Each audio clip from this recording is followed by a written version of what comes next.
읽겠습니다. 로마서 11장 1절에서 12절까지 말씀입니다.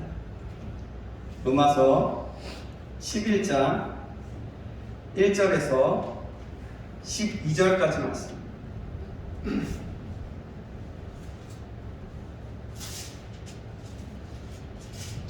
찾으셨나요?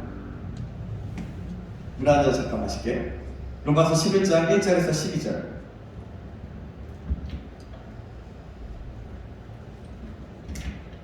제가 하는 구절을 여러분이 하는 구절을 교독하겠습니다.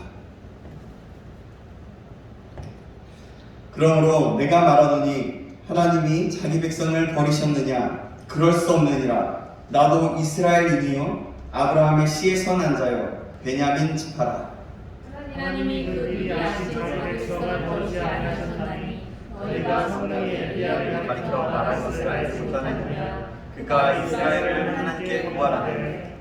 주여, 그들이 주의 선지자들을 죽였으며 주의 제단들을 헐어버렸고 나만 남았는데 내 목숨도 참나이다 하니 그에게 하신 대답이 무엇이냐. 내가 나를 위하여 바알에게 무릎을 꿇지 아니한 사람 7,000명을 남겨뒀다 하셨으니 그런즉 이와 같이 지금도 은혜로 택하심을 따라 남은 자가 있느니라. 만일 은혜로 된 것이면 행위로 말미암지 않으니 그렇지 않으면 은혜가 은혜되지 못하느니라. 그런즉 어찌하냐 이스라엘이 구하는 그것을 얻지 못하고 오직 택하심을 입은 자가 얻었고 그 남은 자들은 우둔하여 졌느니라. 기록된 바 하나님이 오늘까지 그들에게 홍리한 심령과 보지 못할 눈과 듣지 못할 귀를 주셨다는가 같으니라. 또 다윗이 이르되 그들의 밥상이 올무와 덫과 거치는 것과 봉이 되게 하시옵고 그들의 눈은 흐려지지 못하고 그들의 등은 항상 높게 솟아야 하느니라. 그러므로 내가 말하노니 그들이 넘어지기까지 실족하였느냐? 그럴 수 없느니라. 그들이 넘어짐으로 구원이 이방인에게 이르러 이스라엘로 시기 나게 함이니라. 그들의 넘어짐이 세상의 풍성함이 되며 그들의 실패가 이방인의 풍성함이 되거든 하물며 그들의 충만함이리요. 아멘. 아멘. 네, 우리 옆 사람과 인사 나눌까요? 잘 오셨습니다. 잘하셨습니다. 잘하셨습니다. 좀 눈과 눈을 맞으시면서 잘하셨습니다. 잘하셨습니다. 네, 자. 전에 교회에서 했던 인사인데요. 한번 해볼까요? 자, 아름다움이 죄라면 당신은 사형감입니다. 자, 좋아하신다. 자, 어렵죠? 아름다움이 죄라면 당신은 사형감입니다. 아시겠죠? 자, 우리 해볼까요? 자, 옆 사람과 인사 시작. 아름다움이 죄라면 당신은 사형감입니다. 아, 진짜 여러분들 다 아름답고 멋져서 여러분들은 정말 사형감이세요. 정말 사형감입니다. 한 주간 잘 보내셨어요? 여러분 정말 보고 싶었습니다. 옆 사람 또 한 번 인사해 볼게요. 정말 보고 싶었습니다. 정말 보고 싶었습니다. 좀 눈 좀 마주쳐요. 보고 싶었어요. 눈 좀 마주쳐요. 보고 싶었어요. 네. 네. 우리 마지막으로 한 번만 더 해볼게요. 이렇게 해볼게요. 이렇게 얘기하는 거예요. 당신은 이 시대의 남은 자입니다. 시작. 당신은 이 시대의 남은 자입니다. 네. 오늘은 우리는 이 시대의 남은 자입니다 라는 제목으로 하나님 말씀 받으려고 합니다. 자, 여러분 기독교만의 특성이 있어요. 기독교만의 특성이 있죠. 그건 뭐냐면 십자가의 대신 죽으심, 그죠? 부활, 그리고 성령의 역사, 또 하나님의 은혜, 하나님의 예정, 선택과 같은 것들이 그 독특성을 가지고 있죠. 이 사실을 믿고 깨닫는 사람이 바로 기독교입니다. 그럼 여러분 하나 질문해 보겠습니다. 예수님의 부활을 이성으로 믿을 수 있습니까? 믿을 수 있어요? 믿을 수 있다. 대단한 것 같아요. 이성으로는 절대 믿을 수가 저는 없어요. 왜냐하면 하나님께서 주권으로 그분의 백성을 선택하시다. 자, 여러분 또 다시 한번 질문할게요. 하나님께서 주권으로 그분의 백성, 여러분들을 선택하셨다. 그게 믿어지세요? 이성으로 머리에서 생각해 보세요. 잘 모르겠죠? 막연, 그죠? 믿어진다라는 거는 내가 마음으로 공감하고 마음으로 믿는다라는 의미일 거예요. 이성으로 생각한다면 그게 절대로 이해할 수가 없어요. 따라서 우리가 말씀을 증거할 때나 말씀을 들을 때는 이성이 아니라 믿음으로 듣고 받는 것이기 때문에 하나님의 은혜를 구해야 하는 것입니다. 아무리 생각해봐도 이성으로 머리로서 이게 가능할까? 아니, 여러 번 들어왔으니까 믿게 된 것 같아요. 여러분들은 그렇지 않아요? 자, 말씀이 이렇게 쓰여져 있어요. 하나님께서 천지를 창조하셨어요. 이것이 믿어지면 사실은 성경 전체가 믿어지고 내가 예수를 믿을 수 있어요. 근데 그거는 내가 내 의지로 믿을 수도 있지만 그것을 믿을 수 있는 건 하나님의 전적인 은혜, 하나님이 주권적으로 우리에게 임해 주시는 은혜, 하나님이 주시는 믿음 때문에 그렇게 믿을 수 있는 거예요. 에베소서 1장 17절에는 우리 주 예수 그리스도의 하나님 영광의 아버지께서 지혜와 계시의 영을 너희에게 주사 하나님을 알게 하시고 라고 말씀하고 있습니다. 그렇습니다. 하나님께서 지혜와 계시의 정신, 즉 이해력을 주실 때 비로소 우리는 말씀을 깨닫게 되는 거예요. 우리가 또 그것을 믿게 되는 거죠. 여러분 그거 아십니까? 하나님의 약속이 어떻게 성취되는지 여러분 아세요? 하나님의 약속과 성취는 전체가 아니라 소수의 남은 자들에 의해서 이루어져요. 하나님께서 소수의 남은 자들을 통해서 일하시고 그들을 통해서 사람들, 백성들을 하나님께서 원하시는 백성들을 구원하신다는 것입니다. 여러분 이상하죠? 그런데 그게 여러분 좀 이상하지 않으세요? 아닌가 보다. 네. 네. 그런데 성경을 보면 잘 알 수 있어요. 민수기 13장과 14장을 보면 이스라엘 백성들이 가나안 땅을 정탐하기 위해서 12명의 정탐꾼을 보내요. 12명의. 그 중에 10명은 그쪽은 기골이 장대한 안악자손이 있고 그러면서 불신앙적인 고백을 합니다. 반면에 여호수아와 갈렙은 이 두 사람만 뭐라고 얘기했냐면 아닙니다. 하나님이 함께 하시면 저들은 우리의 밥입니다. 가서 싸워서 승리합시다. 우리가 취하면 됩니다. 라고 이렇게 말했어요. 하나님은 누구를 통해서 일하십니까? 여러분 남은 자였던 여호수아와 갈렙을 통해서 일하셨어요. 이런 원칙은 성경 전체를 보면 알 수 있어요. 바로 성경을 관통하는 것을 볼 수가 있습니다. 자, 여러분 하나님께서 아브라함에게 나타나셔서 너는 본토 친척 아버지를 떠나 내가 지시할 땅으로 가면 내가 큰 민족을 이룰 거야. 내가 너와 네 자손들에게 한량없는 축복을 부어주겠다라고 약속하셨어요. 하나님에게는 하나님이 아니라 죄송해요. 아브라함에게는 아들이 8명이 있어요. 신기하죠? 우리가 보통 2명의 아들만 잘 알고 있어요. 그런데 하갈에게서 난 이스마엘, 그리고 사라에게서 난 이삭, 그리고 후처였던 구드라에게서 난 6명의 아들이 있었어요. 또 식무란, 욕상, 무당, 미디안, 이스박, 수아 이렇게 6명의 아들을 포함해서 8명의 아들이 있었다는 거예요. 우리가 보통 쓰는 용법으로 내 자손에게 복을 주겠노라 라고 하면 어떤 뜻입니까? 보통 어때요? 8명의 전부 전부 자손에게 하나님의 축복을 충만하게 누린다라고 생각하지 않겠어요? 그죠? 그러나 하나님의 약속은 그것이 아니라 8명의 아들 중에서도 단 1명 이삭에게만 복을 주시고 이삭 하나를 통해서 큰 민족을 이루겠노라고 하셨다는 거예요. 불공평하잖아요. 근데 그건 하나님 마음 같아요. 하나님 마음이에요. 이것이 하나님의 방법이에요. 이삭은 남은 자였습니다. 이 남자 한 사람을 통해서 하나님의 약속이 이루어지고 약속된 복이 부어졌던 거예요. 하나님께서는 약속을 이루시기 위해서 소수를 만들어 두시고 또 소수를 통해서 일하시고 그 소수를 통해서 전체를 살리시는 일을 하셨습니다. 오늘 본문의 배경은 아합 시대 때를 말씀하고 있는 내용이에요. 로마서에서 2절부터 말씀하는데요. 아합 시대는 이스라엘의 최고의 암흑기였어요. 신앙적으로 뭘로 봐서 다 암흑기였어요. 하나님 보시기에 아주 악했어요. 하나님을 경배하는 사람들은 엄청난 포갑을 당했어요. 사람들마다 신앙을 저버리고 하나님을 떠나 바알과 아세라를 섬기던 그런 시대였습니다. 모든 것에서 아주 악독이 가득했던 때, 복음을 증거하다가 지친 엘리야가 하나님 앞에서 이렇게 한탄합니다. 뭐라고 얘기해요? 2절 하반절부터 보니까 그가라는 곳이 있어요. 하반절. 그가 이스라엘 보이시죠? 한번 볼게요. 눈으로 따라서 보겠습니다. 제가 읽을게요.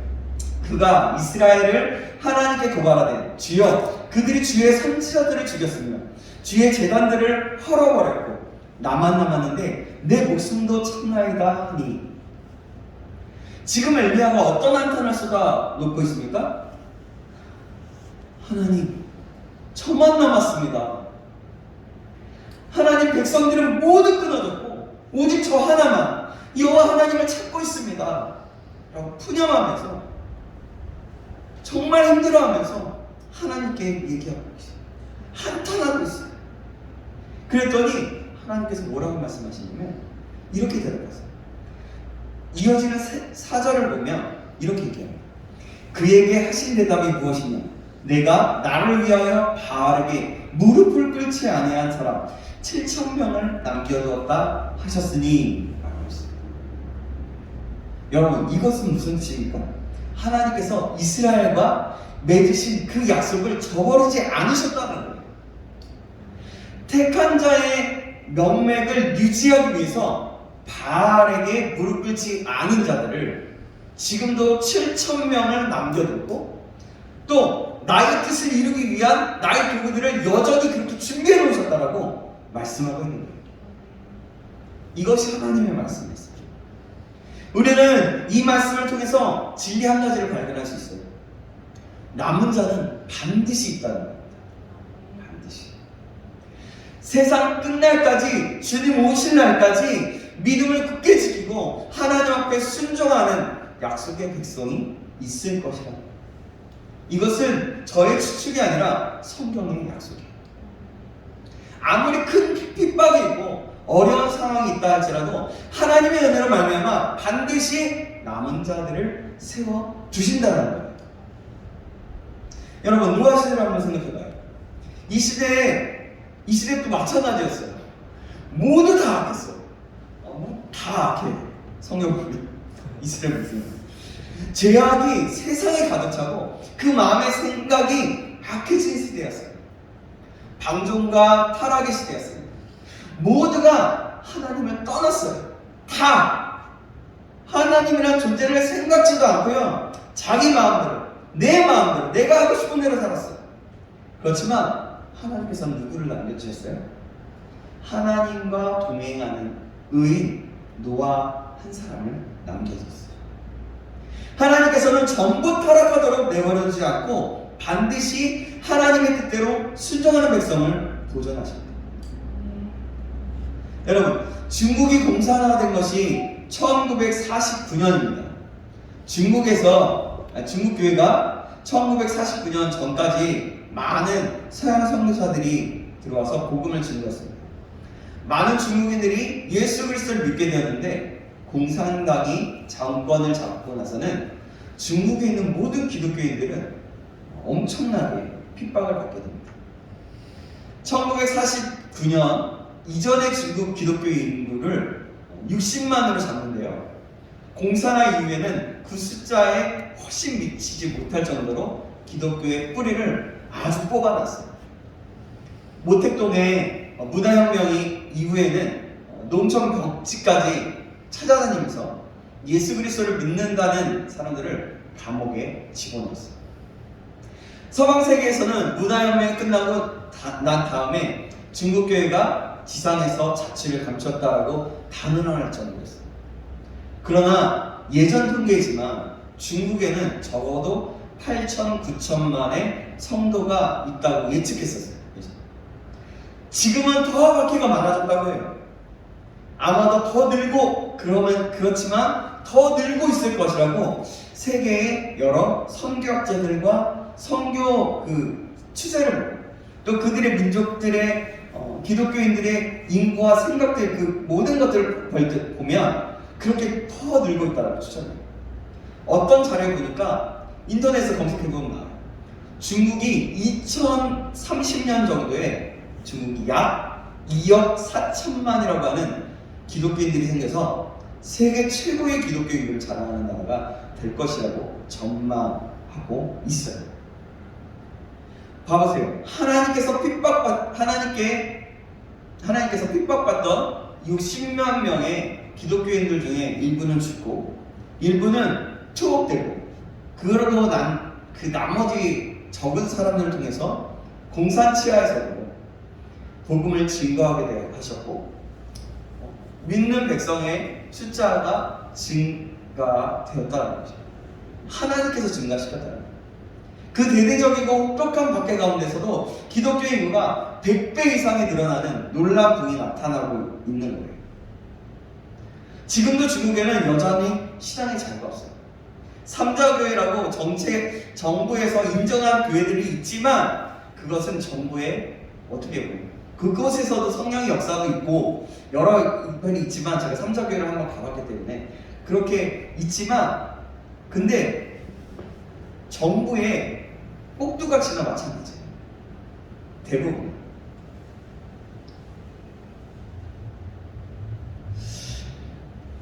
그래요. 그렇게 중국에 자유가 없어요. 예배를 드리다가 공안에 의해서 발각되면 바로 붙잡혀요.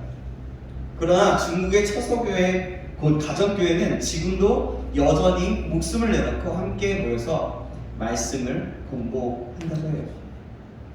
한국의 목사님을 모시고 열흘 정도 집중적으로 성경 말씀을 통해서 은혜를 받기도 한다고 합니다.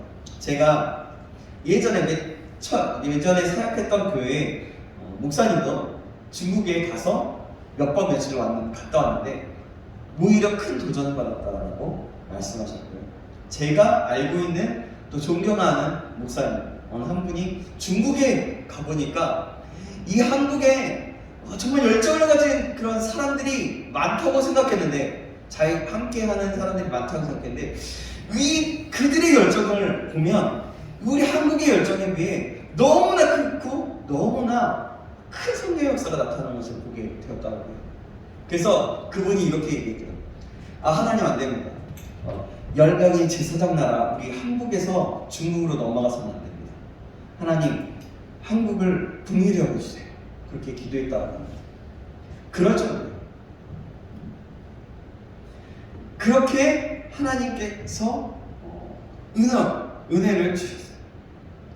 이런 것들을 보면 중국의 선교는 이런 말이 있거든요. 중국의 선교는 사람의 선교가 아니라 하나님의 선교다라는 말이 있어요. 이런 말이 나올 법도 하죠.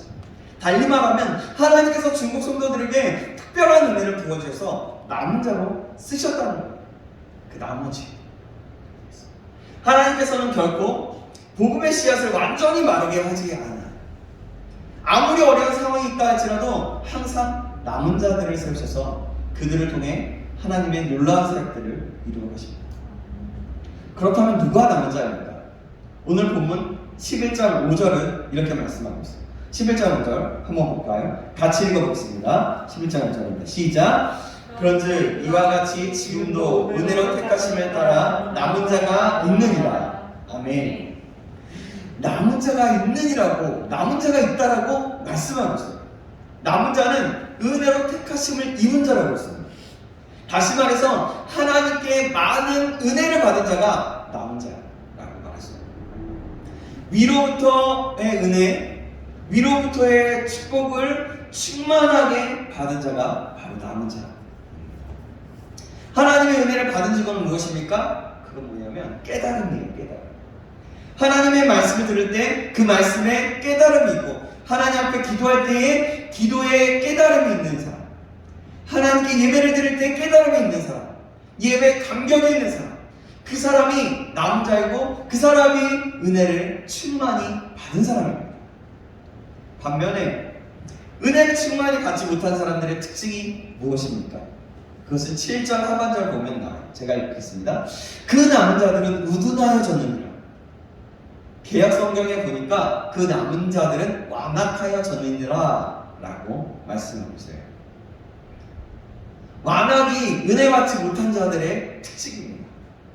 구약 성경에서는 그것을 뭐라고 해요? 강팍이라고 표현해요. 완악에 해당하는 헬라어의 단어는 포로호라고 하는데요. 이 단어의 의미는 굳은 살이 박히다. 저 여기 굳은 살 있거든요. 기타 치다 보면 굳은 살 있어요. 굳은 살 여기 누르면 안 아파요. 그러니까 뭘 눌러도 안 아플 정도로 그렇게 굳은 살이 박히다.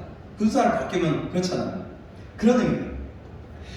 굳은 살에 박히면 살이 그런 것처럼 마음에 굳은 살이 박히면 아무리 하나님의 말씀을 들어도 아무리 찬양을 해도 아무리 찬송을 해도 전혀 감동이 없어요. 전혀 깨달음이 없습니다. 그러나 하나님의 은혜를 받은 사람들은 기도를 해도 찬송을 해도 눈물이 줄줄 흐르고 모든 일에 감사와 감격이 넘치는 인생이 됩니다. 하나님께서 은혜를 주시지 않으면 절대로 눈물을 흘릴 수도 없고 감격이 있을 수도 없어요. 수십 년 동안 말씀을 들어도 은혜가 없는 자들에게는 이런 감동이 있을 수 없습니다. 이런 감동이 있고 깨달음이 있는 것이 최고의 축복인 거예요. 이런 은혜가 우리 모두에게 매 순간 있기를 주님의 이름으로 축원합니다. 아멘. 은혜를 받지 못한 사람의 특징은 무엇입니까? 8절과 9절을 보겠습니다. 제가 읽겠습니다. 기록된 바 하나님이 오늘까지 그들에게 홍미한 심령과 보지 못할 눈과 듣지 못할 귀를 주셨다 함과 같으니라. 또 다윗이 이르되 그들의 밥상이 올무와 덫과 거치는 것과 보응이 되게 하시옵고. 은혜 받지 못한 사람의 특징은 하나님의 말씀을 보지 못하는 눈, 말씀을 듣지 못하는 귀를 가졌다는 거예요. 사실 9절과 10절은 다윗의 시편 가운데서도 저주의 내용을 담고 있는 시예요. 다윗이 읊은 저주는 이런 거예요. 그들의 밥상이 올무와 덫과 거치는 것과 보응이 되게 하시옵소서. 그렇게 말해요. 이게 뭐냐면 밥상의 올무, 덫과 거치게 되게 한다는 그게 뭐냐면 그들이 했던 일을 그대로 보응하라는 그대로 해라는 거죠. 여러분, 저주 중에 최고의 저주가 뭔지 아십니까? 여러분, 제가 감히 좀 조심스럽지만 감히 말하는 거는 깨닫지 못하는 거예요. 헛된 것을 위해서 살아가는 삶이 저주입니다. 독한 저주는 병들고 대학 떨어지고 또 직장에 들어가고 사업에 실패하는 것, 가난한 것, 또 내가 준비하는 시험에 떨어지거나 잘하지 못하는 것, 그런 것이 아니에요. 하나님께서 사랑하는 자들에게는 징계와 채찍을 주신다고 하셨어요. 그 채찍을 통해서 하나님께로 돌아오게 하기 위해서입니다. 최고의 저주는 깨닫지 못합니다. 깨닫지 못하니까 밥상이 올무와 덫과 거치는 것이 되는 거예요. 맨날 무엇을 먹을까? 무엇을 마실까? 돈을 추구하고 명예를 추구하고 쓸데없는 것만 추구하고 살게 만드는 것이 바로 저주예요. 예수 그리스도를 믿지 않는데 사업이 잘 되고 건강하고 또 하는 일이 형통하는 것이 축복입니까? 저주입니까? 여러분, 그게 저주입니다. 정말 그게 저주입니다. 다윗이 지금 궁전에서 무엇이라고 외치고 있습니까? 원수를 보면서 하나님 저들에게 어려운 시험을 주지 마세요. 차라리 잘 되게 해주세요. 저렇게 헛된 것 추구하다가 헛된 것만 추구하다가 그냥 죽도록 만들어주세요. 그렇게 탄원하고 있는 거예요. 여기서 우리가 무엇을 깨달아야 합니까? 하나님의 말씀을 깨닫고 은혜를 체험하면서 주님 앞에 기도하는 자리에 나오는 것이 가장 큰 축복임을 알아야 한다. 지금은 코로나로 인해서 모이기에 힘쓰기가 쉽지가 않아요. 하지만 여러분, 어떻게든 내가 하나님의 은혜를 받도록, 은혜를 체험하도록, 말씀을 깨달을 수 있도록 찾는 것이 중요해요. 내가 어디서든 찬양을 듣는 것, 그것도 하나의 방법이 될 수 있는 거죠. 말씀을 들었지만 또다시 듣는 거예요. 그것도 마찬가지. 영상으로도 어느 곳에서든 어떤 통로를 어떤 루트를 통해서든 그렇게 그 자리에서 하나님을 예배하고 하나님을 바라보고 소망하는 것, 그것이 가장 큰 축복이라는 거죠. 그것에서 은혜를 받으죠. 예수님께서는 말세에 관해서 무엇이라고 말씀하셨습니까? 뭐냐면 마태복음 24장 38절 39절은 말세에 관한 교훈 이렇게 말씀해주고 있어요. 홍수전에 노아가 방주에 들어가던 날까지 사람들이 먹고 마시고 장가들고 시집가고 있으면서 홍수가 나서 그들을 다 멸하기까지 깨닫지 못하였으니 인자의 임함도 그 이와 같으니라. 아멘. 홍수 심판 이전에 먼저 어떤 심판이 있었습니까? 왜냐면 깨닫지 못하는 심판이 있었어요. 먹고 마시고 시집가고 장가가는 것이 나쁩니까? 아니에요. 먹고 마시고 시집가고 장가가는 것이 죄입니까? 죄가 아니에요. 그러면 이 말씀은 무슨 뜻이에요? 그것은 먹고 마시고 시집가고 장가가는 것이 전부인 줄 알고 살았다는 거예요. 그게 전부라고 생각했던 거라는 거죠. 먹고 마시고 시집가고 장가가는 것에만 마음을 두고 살아가는 사람이 은혜 받지 못한 사람, 완악한 사람이 된다는 거죠. 진정 하나님의 은혜가 임한 사람은 사람이 떡으로만 살 것이 아니고 오직 하나님의 입으로 나오는 모든 말씀으로 살 것입니다 라는 확신 가운데 살아갑니다. 깨달음이 있는 것이 은혜입니다. 회개할 수 있는 마음이 생기는 것이 바로 은혜입니다. 헌신할 마음이 생기는 것이 바로 축복이고 은혜인 거예요. 예수님께서는 귀 있는 자는 들을지어다 라고 말씀하셨어요. 이 말씀은 예수님께서 이 땅에 오셔서 아무리 외친다고 하지만 들을 귀가 없는 사람들은 못 듣는다는 거예요.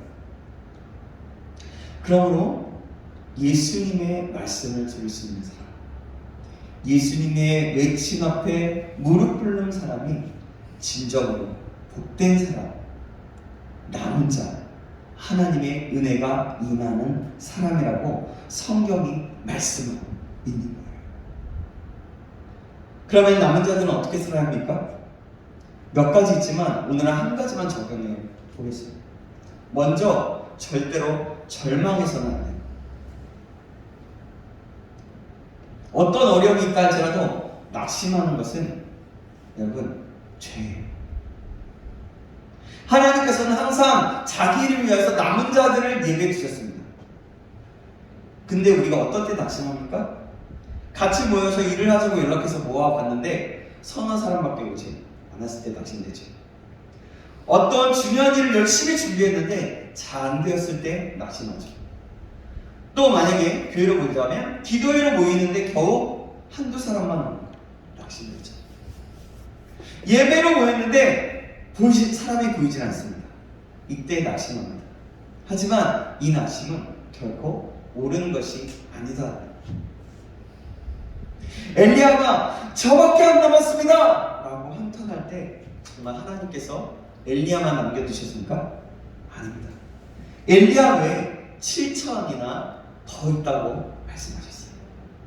낙심할 필요가 없다라는 거예요. 하나님께서는 반드시 남은 자들을 남겨두신다. 모두가 배교하고 하나님을 떠나도 끝까지 말씀을 붙들고 변절치 않는 하나님의 백성이 그 속에 남아 있다는 겁니다. 하나님께서는 남은 자들을 세워주셨기 때문입니다. 주변에 기도하는 사람이 나밖에 없다고 해도 하나님께 내가 기도할 수 있는 사람인 것에 감사하시기 바랍니다. 내가 중요한 일을 할 때 잘 안 된다고 낙심하지 마시고 하나님의 때가 있다는 것을 기억하시기 바랍니다. 엘리야가 바알과 아세라 선지자와의 대결을 한번 생각해 보세요. 엘리야는 혼자이고 바알과 아세라 선지자는 850명이었어요. 그러면 무슨 말과 똑같습니까? 하나님께서 엘리야에게 850명을 이길 수 있는 힘을 주신다는 거예요. 그에게는 능력이 없지만 하나님께서 그에게 능력을 부어주셔서 하나님께서 함께 하셔서 그것을 이길 수 있는 힘을 주신다. 주변에 믿는 사람이 아무도 없다고 나 혼자 남았다 하면 감사하시고, 나 혼자밖에 없다는 말은 100명을 싸워 이길 힘을 나 한 사람에게 다 부어주실 것이라는 뜻입니다. 하나님께서 일하시는 것은 수가 아니라 능력의 크기입니다. 주변에 10사람이 있으면 10사람이 감당할 수 있도록 능력을 주시는데, 한 사람밖에 남지 않았다면 10사람이 감당할 능력을 누구에게 부어주신다는 말이에요? 한 사람에게 모두 부어주신다는 말이에요.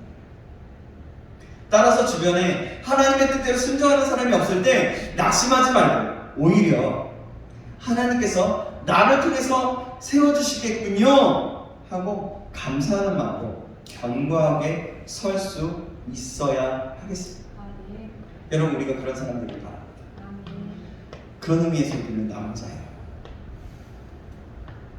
너무나 귀한 거죠. 그죠? 여러분, 한 가지 더 있는 게, 북한의 교회가 사라졌을까요? 절대로 사라지지 않았어요.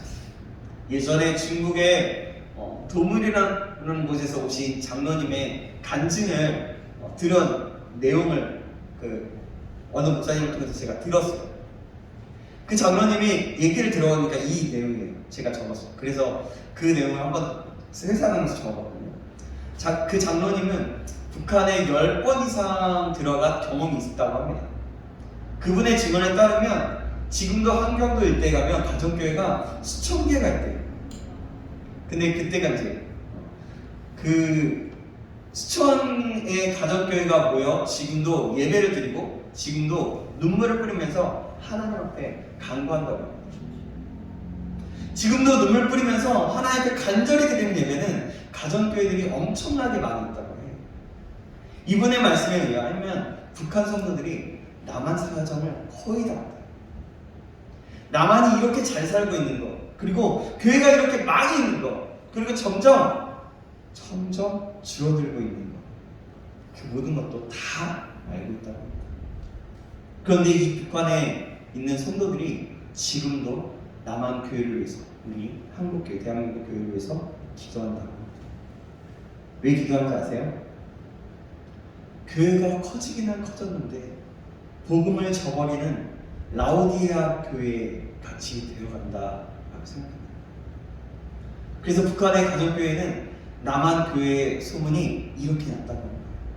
크기는 커졌지만 그 안에 실한 게 없고 그냥 복음을 저버리는 그런 교회들이 더 많아지고 있다는 그런 형식으로 소문이 났다고 합니다. 그래서 북한 성도들이 오히려 남한의 우리 교회를 위해서 중보기도 한다고 합니다. 어떻게 기도하냐면, 주여, 이제는 교회들이 말씀으로 돌아오고 하나님 앞에 신실한 교회들이 오릅니다 라고 간구한다고 합니다. 정말 눈물을 흘리면서 간절히 기도합니다. 여러분, 부끄러운 일이죠. 어느 교회가 정말 정통교회일까요? 북한에 있는 가정교회가 하나님이 인정하는 교회인지, 아니면 남한에 있는 이렇게 큰 교회들이 있는, 또 많은 사람들이 모이는 교회가 정통교회인지 천국에 가봐야 아는 것입니다. 그래서 우리는 하나님의 마음은 어떨까 매번 생각해 보아야 합니다. 요한계시록에 보면 소아시아 지역에 7교회가 있었어요. 우리가 보통 생각하는 큰 교회들, 강한 교회들이 있었지만 예수님께서 인정하시는 교회는 아주 작고 연약한 교회였어요. 가난한 성원한 교회를 인정하셨고요. 또 휘황찬란한 능력은 없었지만 하나님 앞에 믿음을 지켰던 빌라델비아의 교회를 크게 인정해 주셨어요. 나중에 여러분 기회가 되면 요한계시록의 7교회에 대해서 하루하루 하나씩 찍어가면서 그 7교회 시리즈를 한번 자세하게 한번 살펴볼게요. 우리도 마지막 때 남은 자로서 하나님 앞에 충성하는 성도가 되어야겠습니다. 여러분 청년이니까 그런 청년이 되어야 되겠죠? 숫자가 아니라 마지막 때는 남아있는 그 믿음을 가진 자들을 통해서 하나님께서 일한다는 사실을 꼭 기억하시기 바랍니다. 이 시대의 남은 자가 누굽니까? 이 시대에 누구를 이 시대의 남은 자로 여기십니까? 이 물음에 우리 모두가 이렇게 믿음으로 대답하기 바랍니다. 주님, 제가 남은 자입니다. 저를 써 주시옵소서. 그렇죠. 이렇게 주님, 제가 맞아요. 뒤에서 부르셔가지고 따라해봤어요. 자, 따라해볼까요? 주님, 주님, 제가 남은 자입니다. 제가 남은 자입니다. 저를 써주세요. 저를 써주세요. 주님, 주님, 제가 남은 자입니다. 제가 남은 자입니다. 저를 써주시옵소서. 저를 써주시옵소서. 아멘. 하나님은 남은 자 된 우리를 통해서 일하기 원하십니다. 그렇습니다. 저와 여러분은 주님의 남은 자입니다. 그것을 기억하시고 이번 한 주간도 승리하시는 저와 여러분들의 간절히 소망합니다. 여러분, 우리 청년부는요, 제가 이렇게 기도하고 설교 말씀을 준비하면서 정말 한 사람 한 사람이 정말 남은 자라는 그런 소망을 갖고 또 감사하게 됐던 것 같아요. 여러분들이 그 정체성을 잊지 않았으면 좋겠어요. 하나님이 나를 통해서 우리 신창교회에 일하시겠구나. 나를 통해서 신창교회뿐만 아니라 하나님께서 계획하신 큰 일이 있겠구나 라는 것. 주님, 제가 남은 자입니다. 나를 써주세요. 그래, 주님 감사합니다. 주님 감사합니다.